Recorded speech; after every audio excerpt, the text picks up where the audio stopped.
আমার বিড়ালের এখন বাইরে ঘোরাফেরা শেষ, এখন বাসায় চলে আসছে।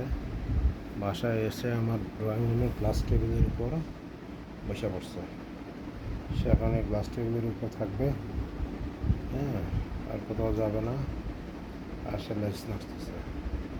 কে আমার এই টেবিলের উপর কী করস তুই?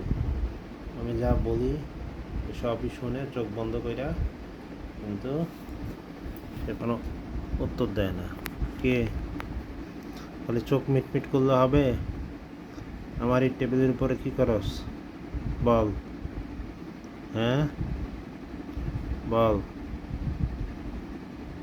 কী করস?